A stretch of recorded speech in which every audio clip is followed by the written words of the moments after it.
And we welcome you in to yet another edition of the Lion Country Kia Goon and Ironhead Show.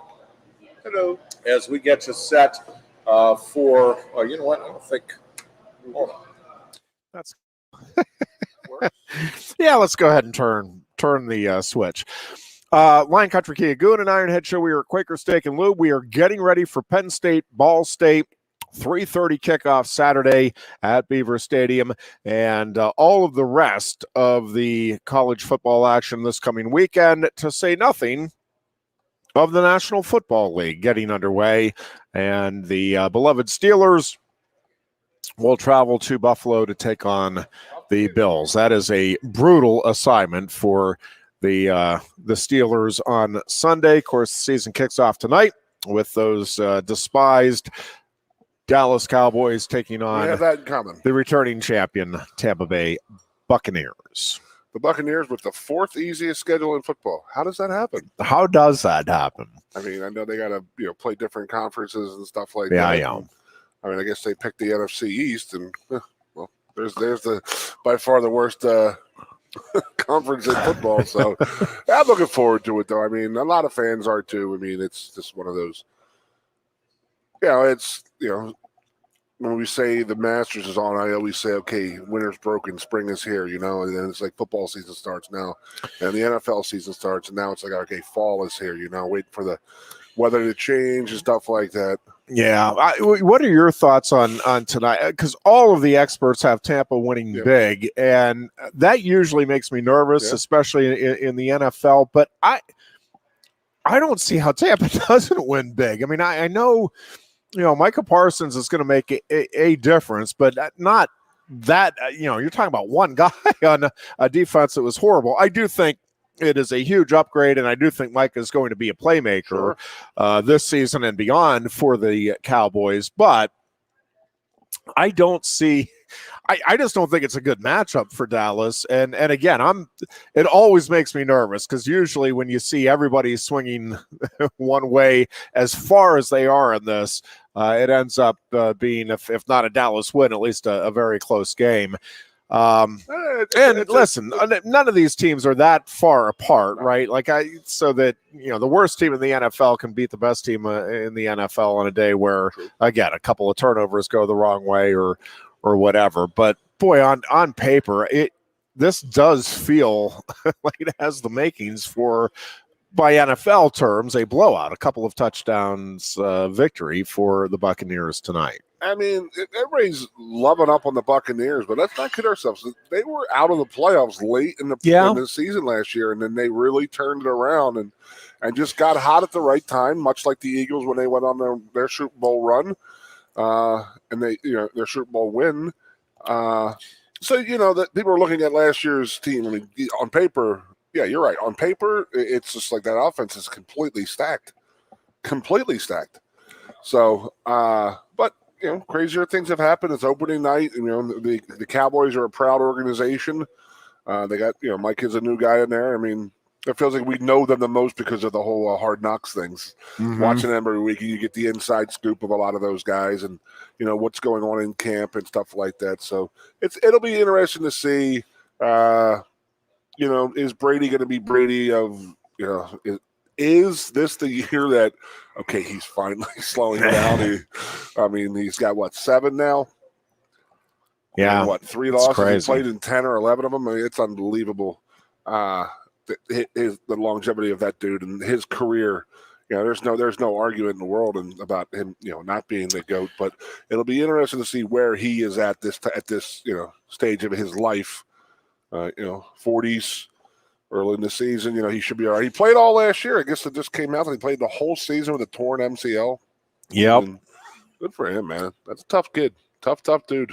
No doubt about that. And I'm not going to be upset if the Cowboys lose by 60, just so you know. I mean, I want to be on paper. Right there with you. Yeah, I'd be okay with a Tampa Bay blowout victory I didn't to put start the the Steelers season. in my head that they have in Buffalo at Buffalo. I mean, I saw it on paper, but I was like, all right, then I'm just thinking it's the old Buffalo Bills, but it's not really the old Buffalo Bills, buddy. Well, and it's interesting as we head into the weekend and we're getting closer. I've been worried about this Ball State game forever, and I'm not now. I mean, I really am not. I'm not sitting here telling you there's no chance or any of that, but after seeing what Ball State did last week, and your point about Penn State teams making the most improvement, and even if Ball State will make improvements too, no question. But at the end of the day, you start looking.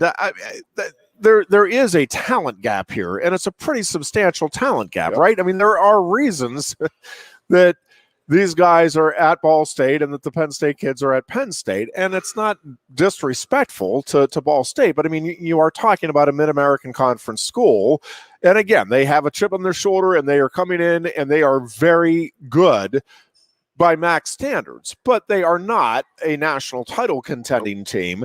And I'm not telling you Penn State is yet, but I think Penn State could get there this season. I think that is a possibility. Ball State going in and get those 20 super seniors was a big thing, and it looked like they had no idea what the hell was going on last week. Yeah, and this is one of those things that so sometimes this stuff can backfire, and I probably too often go back to the 79 Penn State team, but it just in my lifetime, and it was just one that they returned virtually everybody, not everybody, but I mean the substantial bulk of the team that lost Alabama on the goal line stand and all of that was back, and the expectations were very high in that 79 season, and that's when the Matt Millen, Joe Paterno spat was occurring in the offseason, and it just for whatever reason, it did not come together. And that season was very, very forgettable at the end of the day.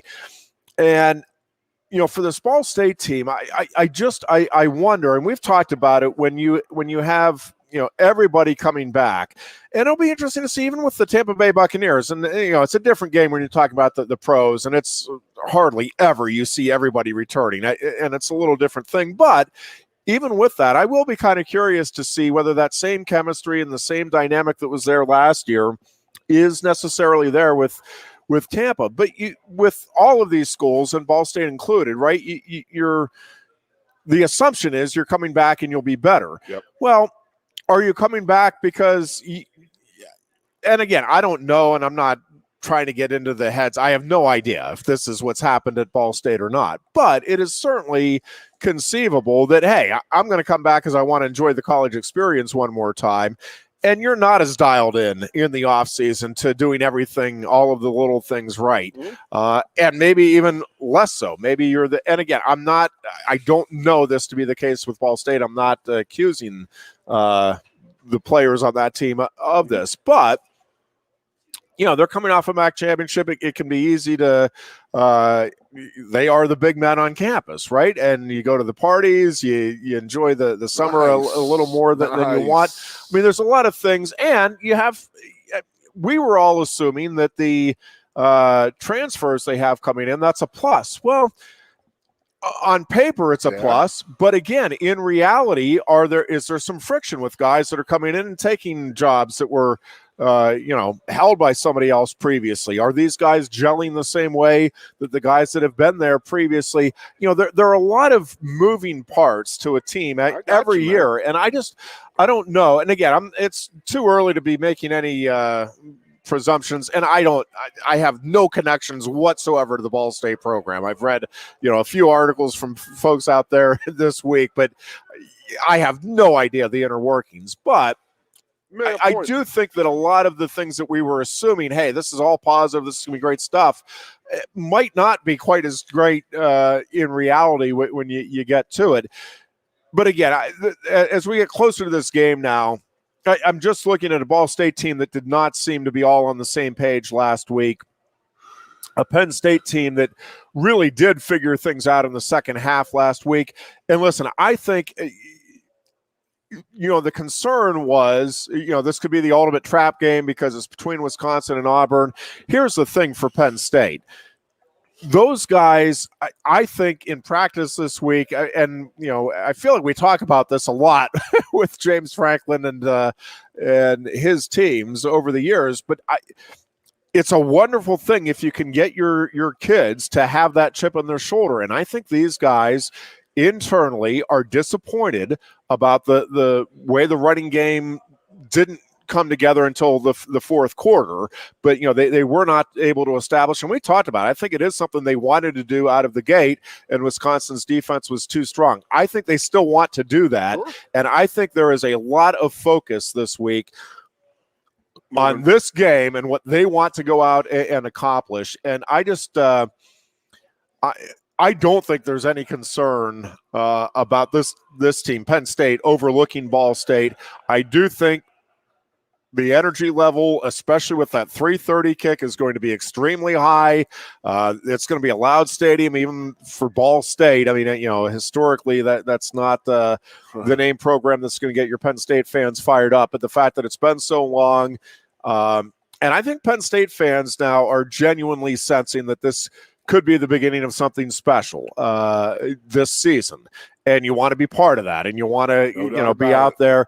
And so I do think I just think the intangibles that I all thought was going to be in Ball State's favor, as we get closer to it, I don't think that's the case. And I think Penn State is going to win relatively comfortably. I don't think this is going to be like a 63-7 game, but I do think it's going to be a substantial, like a 45-17 type of margin. I don't think this is going to be a nail biter. And I really did right up until I started really thinking about it on Monday, coming off and looking back at the Ball State game as well as Penn State and what it was able to accomplish. And again, I just don't think there's any chance of Penn State overlooking Ball State, and I just don't think this Ball State team is coming together the way you thought it might, in terms of being, a threat to a team that like Penn State that is, has higher aspirations and ultimately hoping to get to the college football playoffs. Yeah, we talk about the transfer portal and how Ball State really, really attacked it, and they brought 20 guys in and stuff like that. You made a point a couple minutes ago. We're looking at that as, that's a great thing in this and that, that's great for team camaraderie, and it might not be. Yeah. We're bringing 20 new dudes in from 20 different programs who are going to bring their own little, I mean, another one of my personal opinions is, why are they coming to Ball State? What's going on? Why didn't they stay at their school if they have more eligibility? Did they get run out? And then those 20 guys on the team, I'm sitting there playing right guard for 3 years next to a guy, and then all of a sudden, the guy I know is the next guy coming up at right guard. Oh, we brought somebody in from wherever, and he's now the right tackle. That's not taken pretty lightly. So we'll see. I mean, there's going to be improvement, but there are 20 new guys in that program that they have to learn the Ball State way. And let's not kid ourselves. Buffalo was the best team in the MAC last year. They just Ball State upset Buffalo in the final. So week in and week out. I would say this to my guys all the time when I'd be coaching, and that is, you're playing Ball State. Treat them like Ball State. Yeah.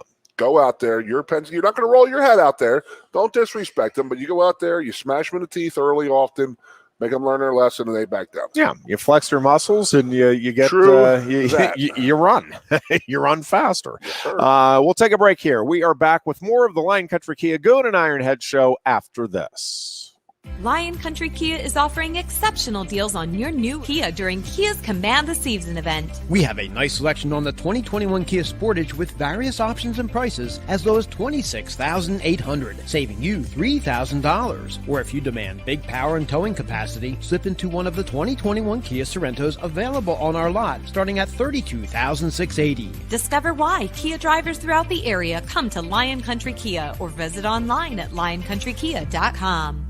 Quaker Steak and Lube is throwing open the garage doors and setting up the umbrellas. It's patio season. Come enjoy great food, drinks, and fun in the sun. There's always something happening at Quaker Steak and Lube, but we're really amping up our event calendars for our favorite time of year. Visit thelube.com to find out what's happening at your local lube this season. Lunch, happy hour, dinner, or late night, indoors or outside, at Quaker Steak and Lube, you'll always find big flavors, friendly faces, and lots of fun. Hi, Johnny Broom here. If you're in the market for a new Hyundai or a pre-owned car, truck, van, or SUV, nobody beats a Blaze Alexander deal. But don't take my word for it. Hey, Goon says tell him Johnny sent you. Hey, tell him Johnny sent ya. Tell him Johnny sent you. Wait, tell him Juan or tell him Johnny sent you? Tell him Johnny sent you. Here at Bill Pickle's Tap Room, we say, tell him Johnny sent you. And remember, tell him Johnny sent you. And Bob Morgan joins us. I do love technology. It's an amazing thing. And Bob, with the Iron Lions, the season that saved Penn State football. And Bob, I want to just first of all, thanks for taking the time and joining us this afternoon. We do appreciate it. Oh, thanks for having me. It's great to see you guys again, and it's exciting to have a somewhat normal football season coming up, and we're off to a good start. And I think this film is coming out at a perfect time when you think back at the empty stadiums that we have in the film, and thinking back to last year with the empty stadiums. So it's great to be with you guys. Bob, talk a little bit about the film and how this project all came together, and when is it officially being released here? So officially being released on Friday, September 17th, in two different formats. We've got a red carpet screening that we're doing at the State Theater in downtown State College. So we're excited. Hopefully you guys will be there. That's one aspect. The other aspect is we're putting it out on I guess it's called an online home theatrical platform called in.live. So you can go see it at savingtheroar.in.live. I think the last time I talked with you guys, we actually changed the name of the film from Iron Lions to Saving the Roar.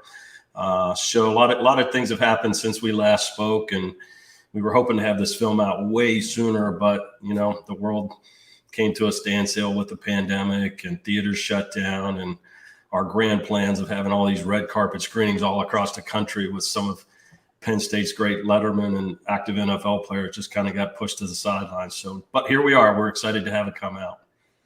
Talk a little bit about the story, and it's hard to believe. I was just sitting here thinking it has been 10 years, and it's been a remarkable 10 years since everything transpired and the world seemingly collapsed here, and then very quickly everybody just kind of put their heads down and went to work, and it's really been remarkable to watch what James Franklin has been able to do with his staff. But when you go back, it still is just truly amazing to me what Bill O'Brien and those seniors in particular were able to do.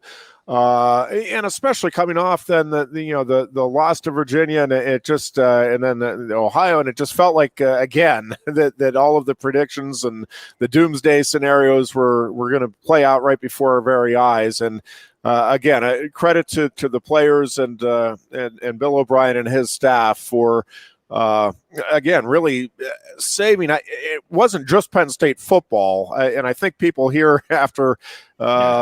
The pandemic that we're coming through now truly do understand just whether you follow football or not, the importance of Penn State football to the Center County economy and really the Pennsylvania economy at large. But, in Center County, it had the potential to just be devastating long-term for this area. And again, in large part because of Bill O'Brien and those coaches and players. Not only has this area survived, it's thriving in ways that I don't think many could have projected at the time. Well, no, considering you look at the programs that we play every single year and our records match them since, for the last 10 years, it really is incredible. I got into this project primarily because I was disillusioned with the negativity in sports media and media in general. And myself and Michael Nash, over a number of discussions, thought this was just a powerful story about young millennials, young millennials who supposedly don't stand for anything. And here we have a group of young men that are, basically punched in the gut, hit with adversity, and given the option to take the easy way out and leave and go continue to play somewhere else. But to sit there and have the wherewithal and the courage to sit there and stay through everything that they were getting hit with. And I think what most people will learn through the film is that adversity didn't end with the sanctions coming down. It didn't end with actually saving the team. I mean, that whole season was an incredible roller coaster ride of highs, lows. You have a game that we should have won that the refs blew. It just kept going. It seemed like that adversity just followed them through the whole season with a cloud over their head, but they all just hung together, put their backs up against each other and just kept fighting. And it truly is. I mean, it's a sports story, but it really is a human spirit story. And it really is. Since that first test screening we did in State College, like the people who have seen this film, it's an emotional roller coaster ride. And I think considering what we've just gone through, the pandemic and all the adversity that we've been hit with over the last year and a half, it's a good story that just says, bad things happen and we can't control it, but you have to band together, fight. I've got a gentleman that works with us. He's a 27-year Army Special Forces, up into the ranks as Sergeant Major of the Army, JB Spizzo, and he watched it the other day and he's like, it reminds me of Band of Brothers, right? Yep. Which is high praise coming from a gentleman like that who's seen a lot, been in battle, and went into combat with some of the greatest warriors on the planet. So it's been a fantastic opportunity to do this. I'll be honest with you. We continue to learn stories about these guys. Nash and Marty and Zordich had a conversation not too long ago, and they just keep telling stories. It's kind of unfortunate, like to try to get this story out in 90 minutes, but it's just so rich, and those guys are such great people, and it's been a pleasure to get to know them. And as a Penn State alum and a fan, we all sit back and watch football and we root and we cheer. And sometimes we complain about, not winning or not, this play or that play. I had the opportunity to show the film to Coach Franklin, some of his coaches, and Alan Zamitis was in the room, and he just gave me a big hug when it was all said and done. He goes, Bob, you have no idea what this program meant to me and my life. Right. And I think that's what comes through in this. It's not just about football. It's about life. And these guys had the opportunity to have the ultimate test of what life is all about. And they came through. I mean, you said it earlier. I mean, millennials do get crapped on a lot. People throw them and they brush them under the rug all the time. Oh, it's just a millennial thing, But, those guys are millennials, and they'll be the first people to tell you that. But they're also the first guys. I mean, they had every opportunity, and rightfully so. They should have left, and that's the greatest part that you bring up in that whole thing. And I've actually talked to you about it. It was the great having the 15 seniors and this and that, but it was the freshman and sophomore guys that you needed to stay, guys who were getting recruited, and how the older guys went and protected those guys was like a herd mentality. Marty trying to beat the hell out of half of Illinois coaching staff. And, that guy, some of those stories were just out of control reading about them and hearing those guys tell those stories. It was a bad time here, but it was, I think, the first nail in the NCAA's coffin, I think. I think that, the ramifications of how they overstepped they're still trying to deal with them.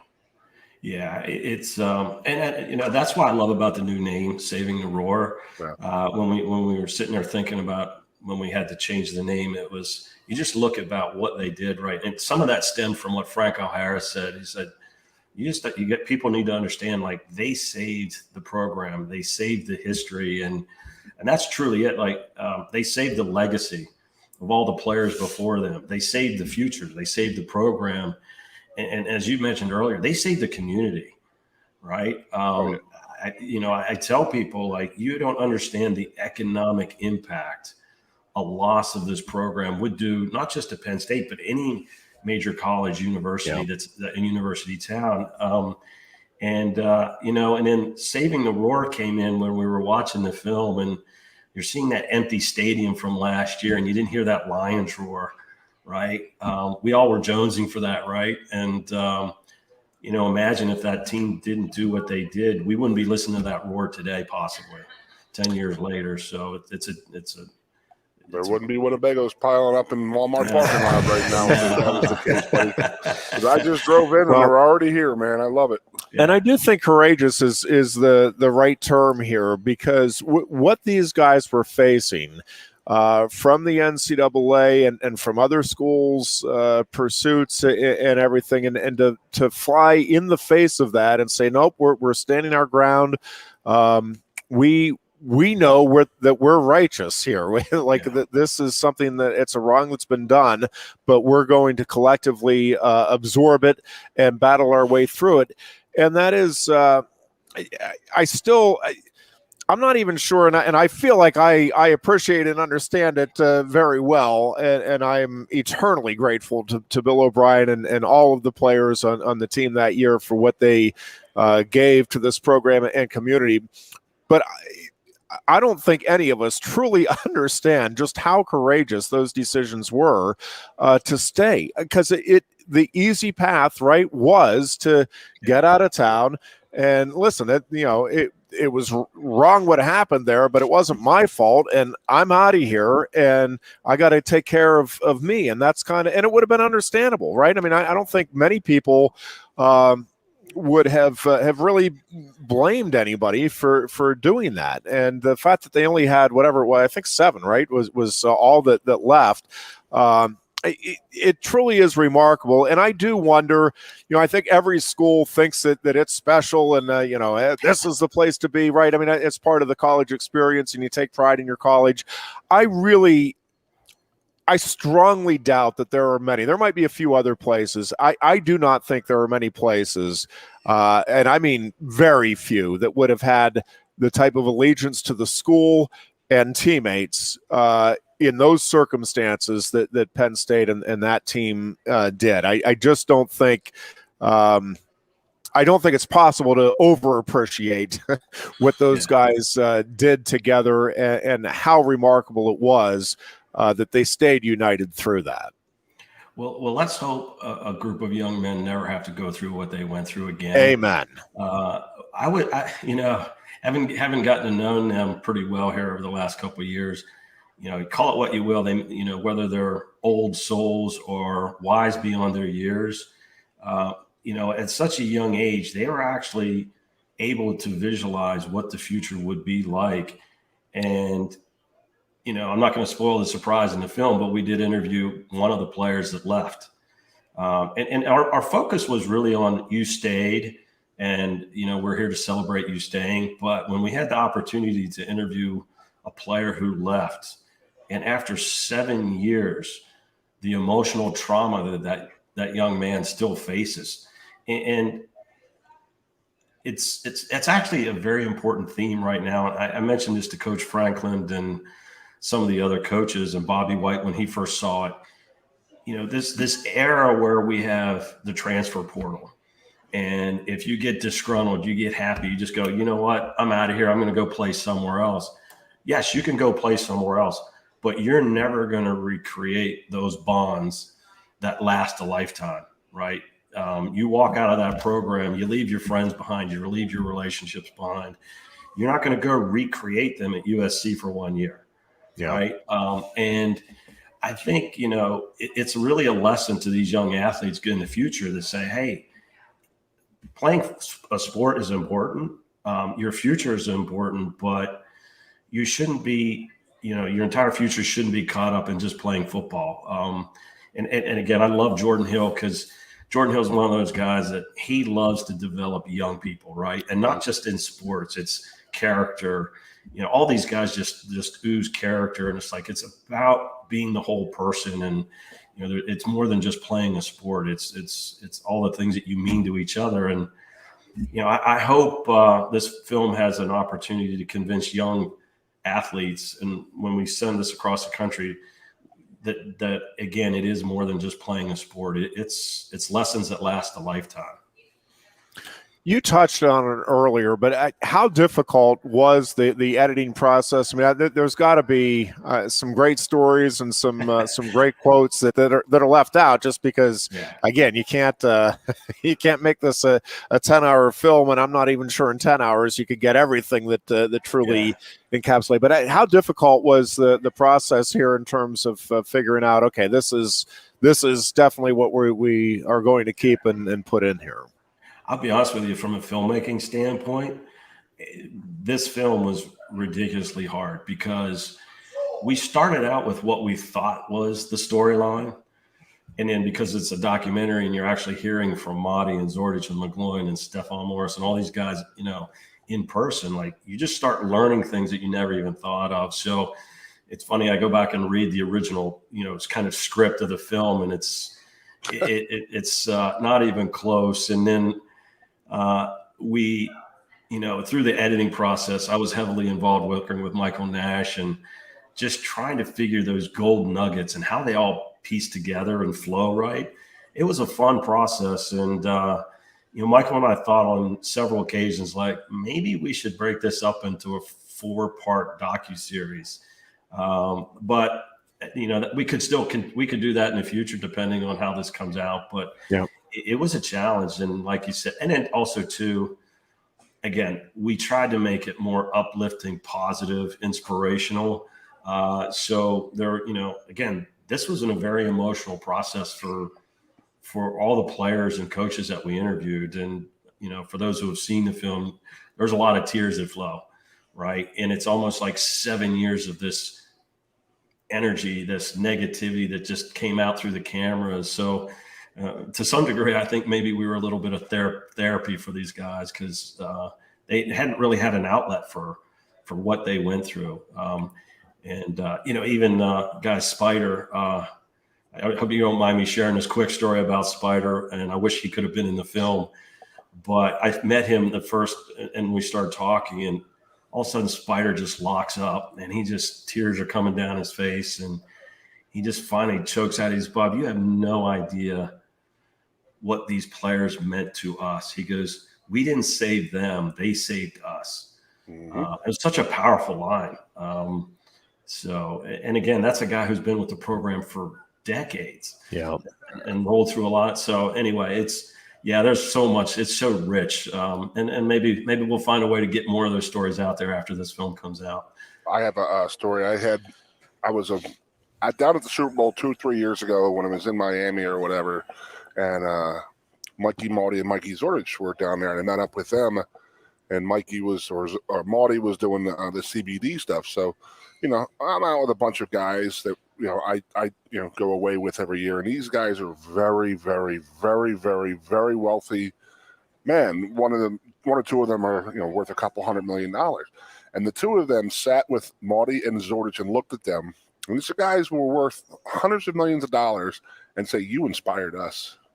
What you did, how you stayed, and how you manned up, you inspired us. And to hear an older man tell a young guy in his 23, 24, 25-year-old guy that he inspired him with everything he's been through in his life. And I don't think Marty and Zordich, I think they're catching on to it now, having talked to them a little bit about it. Like, I think that they realize how important they were to it finally has caught up to them. They finally have realized how important it meant to the town, the community, the college, the Letterman, the alumni, everything.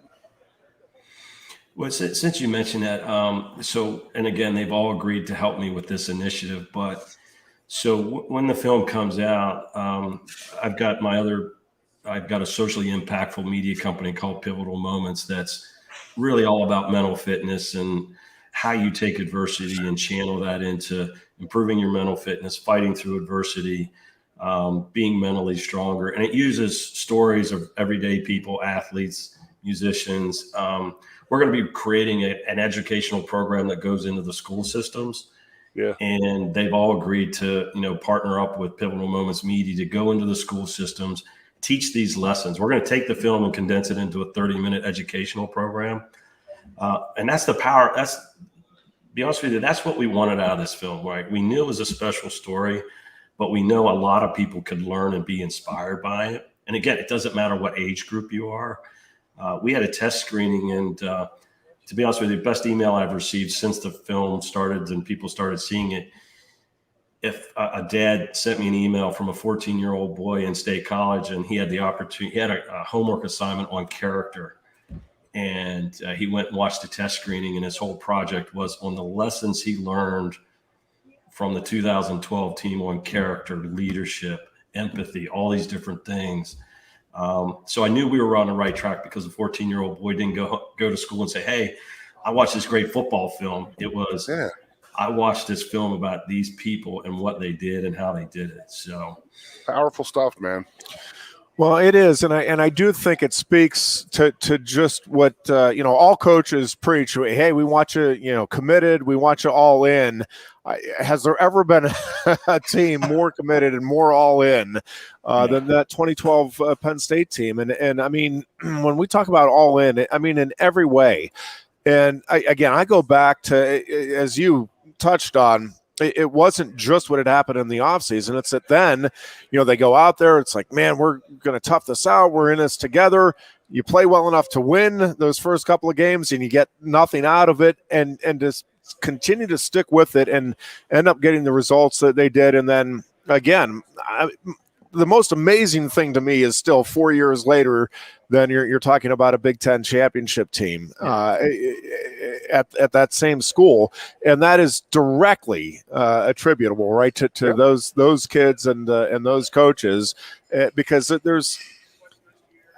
just was impossible to imagine, especially after those first two games in 2012, that was even in your wildest dreams. I mean, a Big Ten championship in 10 years, a Big Ten championship contending for it in 2021 wouldn't have seemed possible, let alone something that was achieved. I mean, it's just amazing. Mm-hmm.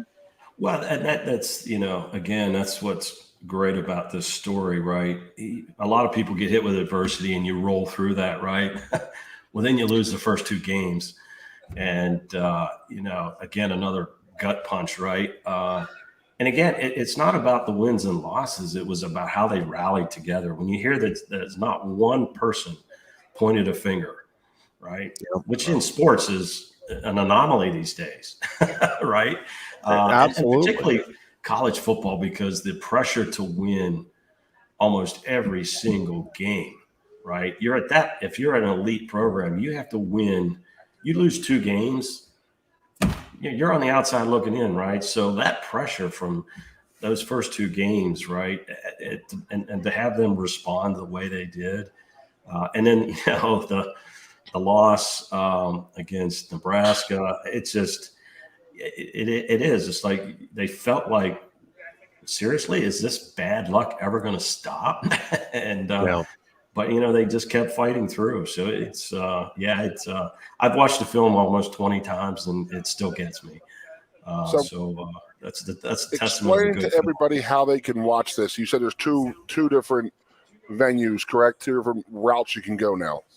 Yeah. So again, limited. The State College premiere is very limited. There's going to be two showings on Friday at 7 p.m. at the State College Theater, and you can go to the State College or the State Theater website and buy tickets for that right now. There will also going to be a showing on Saturday morning at 11 o'clock. Okay. So that'll be your first. The people in State College have the luxury of potentially watching it live at the theater. Outside of that, we have partnered with a really cool platform called it's called in.live, but you can go to savingtheroar.in.live. And that's an online home theatrical screening. So it's on there for at least 30 days. There's 6 scheduled screenings every single day. And then we were including, extra content, video interviews. Oh, cool. Every Friday night, we have a Friday night huddle where we have guests come on, Marty and Zordich and other players and Letterman. I think Franco's going to do one. So we have this opportunity to, again, start sharing other people's feedback on the film and thoughts on the season and thoughts on those players. So it's a pretty cool platform that just gives you an opportunity, just more than just watching a film. Get inside, and at the Friday night at the theater, we're going to do a Q&A afterwards, which we will film and post on this platform. So again, more than just a theatrical release or even a streaming platform, there's going to be a lot more rich content that goes along with this. Because like you said, there's so many golden nuggets here that you just cannot get it in the film. Yeah. So. Bob, we appreciate the time, appreciate all the work on the project. Look forward to seeing the finished project, Saving the Roar, and again, can see it in the State College area here this a week from tomorrow at the State Theater, or that Saturday morning. And again, Bob, we really appreciate again the time and all of your efforts on this project. It's been a blessing and a blast to do it, and thank you guys for having the opportunity to come on here and chat with you guys once again. You guys are fantastic, so keep up the good work, and let's hope we have a big win this weekend. Yeah, amen. Let's keep it rolling. Bob Morgan joining us here today. We'll be back to wrap things up from Quaker Steak and Lube in State College with the final segment of the Lion Country Kia Goon and Ironhead show after this.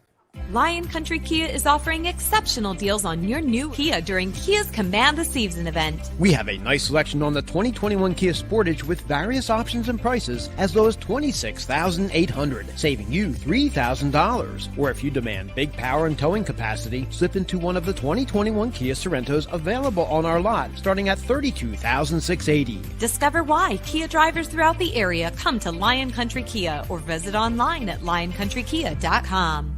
Quaker Steak and Lube is throwing open the garage doors and setting up the umbrellas. It's patio season. Come enjoy great food, drinks, and fun in the sun. There's always something happening at Quaker Steak and Lube, but we're really amping up our event calendars for our favorite time of year. Visit thelube.com to find out what's happening at your local lube this season. Lunch, happy hour, dinner, or late night, indoors or outside, at Quaker Steak and Lube, you'll always find big flavors, friendly faces, and lots of fun. Hi, Johnny Broom here. If you're in the market for a new Hyundai or a pre-owned car, truck, van, or SUV, nobody beats a Blaze Alexander deal. But don't take my word for it. Hey, Goon says tell him Johnny sent you. Hey, tell him Johnny sent ya. Tell him Johnny sent you. Wait, tell him Juan or tell him Johnny sent you? Tell him Johnny sent you. Here at Bill Pickles Tap Room, we say, Tell him Johnny sent you. and remember, Tell him Johnny sent you. We welcome you back into the Lion Country Kia Goon and Ironhead show. A couple of things, Goon, when you look at this, the matchup here with Ball State. Again, I just think, and I know Penn State had its trouble on the line of scrimmage against Wisconsin, both sides of the ball. Again, and outside of Ohio State, you're not going to see better line play all season long. I mean, Iowa be the other team that might be in that same ballpark. But, Ball State is not going to match up in the trenches with Penn State. They're just not. And again, I think this Penn State team is, I think it's just such a phenomenal position right now to be in, because they're coming off a 16-10 win on the road against a higher ranked opponent. And I think still rightfully with the chip on the shoulder that we've got to prove that this we're better than what we should. I mean, you couldn't ask to be in a better position from a coaching staff, right? Like, this is exactly what you want if you're James Franklin and that staff. These guys know that this is not, the way they played this last Saturday is not going to get them a college football playoff victory. But they also know the results of that are going to go a long way toward giving them that opportunity if they continue to improve, week after week. And I just, again, it's so funny because as we get closer to this weekend, all summer I felt good about the Steelers matching up with the Bills. And as we get closer to this weekend, I am not worried about this Ball State game. And I do not see the Steelers getting an opening week W. I'd love to be wrong on the Steelers part, but I think that Bills team has something to prove. They match up very, very well with Pittsburgh. I don't think it's going to be a blowout. I mean, I don't think the Bills are going to walk all over the Steelers. I'm having a tough time as we get closer to it, seeing how the Steelers come out with a W. But I think Penn State, relatively speaking, coasts past Ball State here. I think they win big. The only concerns I do have, and we talked about them, and that is that it's the classic overlook game. I think that they're overlooking it so much that they're overlooking it, but they're not overlooking it so much. So I think that that's a big worry of coaches. I go back to that. I said it last week. I go back to that Ohio game in 2012 when our guys came off the bus at 10 o'clock in the morning with 25,000 people out there cheering. I think the fans are going to be absolutely out of their minds. I do too. And I think that our players need to contain their how high and then into it they get early so as they don't burn out. Yep. And a team like Ball State can hang in there and do what Ohio did to us in 2012, and that's take us into the fourth quarter and beat us. So that's a worry. But I think the coach is well past that. These guys are. I think that last week was such an important game. I don't think they have a hangover from that game per se, but they do. That game means nothing if they don't play well in this game. Yeah. I mean, it's going to be a good game. It's the Ball State is the top premier team in the MAC, so I mean it's a lesser tier. We know that, but it's still number 2 of the year, and you can only win one game a week, and this is the game you got to win. Yep. And I'm excited about the weekend overall. I'm really just genuinely curious about that Iowa State game. That feels like one of those, when we talk about all the experts, Iowa was so impressive and Iowa State so unimpressive in that opening week that it feels like, even though I was a little surprised, I think it's 4.5 points, right, that Iowa State's a favorite. I'm a little surprised by that just based on the opening week results. I thought there would be such a swing toward the Iowa side just as a result of, again, how both of those teams look. I do think that's going to be a very competitive game, and I think it will go down to the wire. And I just don't know. It'll be interesting to see how both of those teams then play out the rest of the season. I don't know if they're both ranked about right, if one is significantly overranked, or if they're both overranked. That neither of them are going to be top. I mean, they're top 10 right now, and I don't know. I'm just curious to watch that game and see how that one in particular plays out in the Big Ten this week. Also interested in Washington and Michigan game Saturday night. I mean, Washington choked last week. There's a class Big time, looking way ahead and coming up and snapping on the beat and biting in the butt, but. I'm looking at the Pac-12, and UCLA is not ranked, even though they beat a 15 ranked. Yeah, I think that's a legitimately good team. But I think that the Pac-12 is so down this year that they're getting no respect whatsoever. And I don't think this Oregon-Ohio State game on Saturday is going to do the Pac-12 any favors. Listen, it is, first of all, Ohio State's just a better team. Just across the board. But that being a noon kickoff is devastating to Oregon. That is a 9 a.m. Pacific Coast time game. I don't care what you do to try to get yourself ready. Your body it's just not ready for that if you're Oregon. They're going to be getting up at what, 4 a.m.? They weren't told. They had to agree to that. Well, yeah, but TV. It's crazy. Well, I don't know if I don't know how all that plays out, but in essence, right, they'll have to be up by 4 o'clock at the latest their time. And that's, I don't know, that's a brutal ask of after flying of any team 3/4 of the way across the country. Well, yeah, that's the thing. I mean, so I just that one, and I think most of the experts too. And again, I get worried when everybody is swinging one way, but I think in the case of the Tampa Dallas game tonight, and in the case of the Ohio State Oregon game Saturday, that everybody is right. I don't think either of those games are going to be all that close because of the circumstances as well as of the teams involved. I think they're going to be a little tighter than people are thinking. I really do. It's just the opening game. It's just how it works. There's going to be a little hangover for Tampa Bay. There's no doubt about it. And I just don't.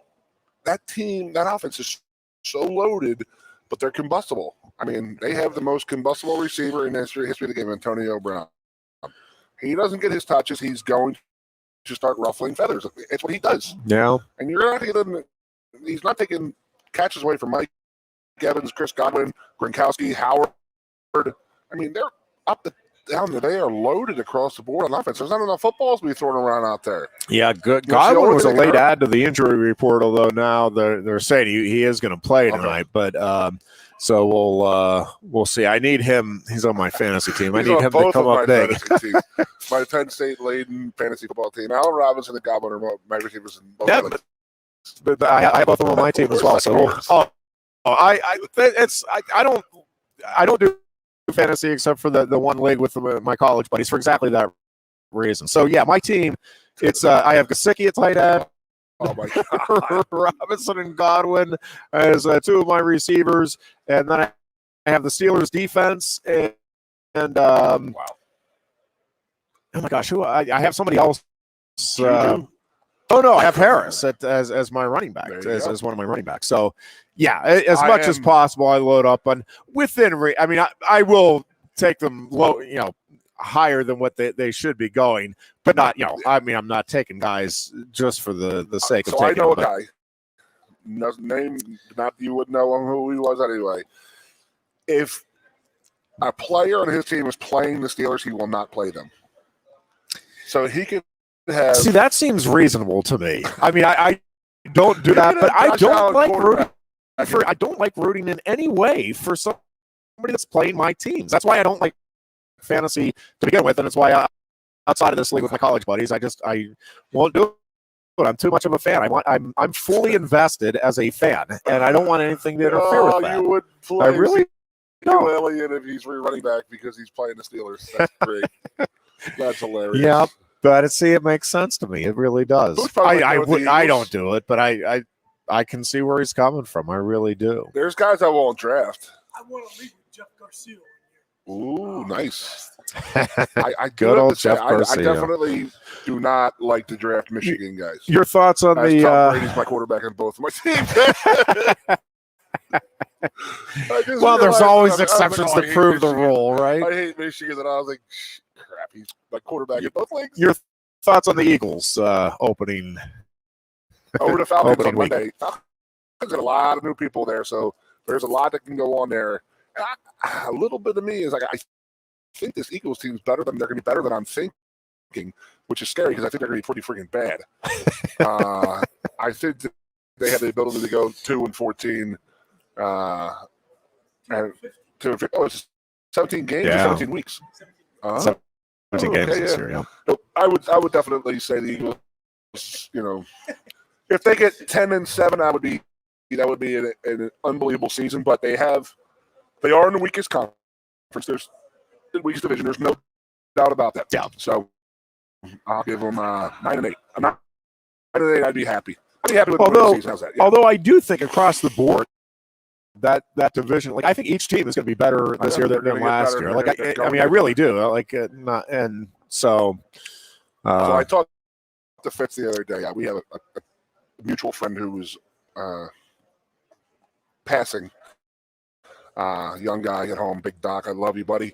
I was talking about Buddy Fitz, and Fitz is the strength coach for the Giants, and he was telling us, I said, listen, I'm not supposed to say this, where we grew up and all that, but I said, I really like what Judge is doing with the Giants. I think he's building a program. I do too. He really is. He's putting the foundations in there and growing it from there. And I'm like, that's good because Eagles just like to play. They like to play. It's like a lemonade stand for Howie and Jeffrey Lurie. They go play. You want to play GM and owner today? Let's go do that. Yay! Well, and listen, I think it's why the Bills are where they're at and why they're going to be there a while. Is that thing was built from the ground up, and they are going back to commitment and all in. I mean, it is that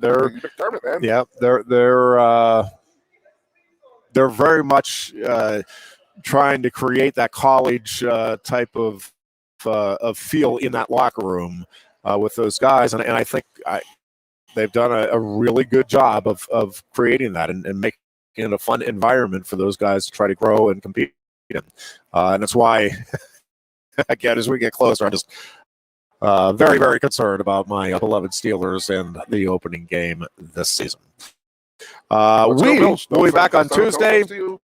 We'll see how wrong we were on all of our thoughts going into this football weekend. We'll dissect it and then get ready for what's going to be a super fun week here in Happy Valley with Auburn coming in a week from Saturday. But yeah, enjoy all of the football action starting tonight right through the rest of the weekend. We'll talk to you on Tuesday. Until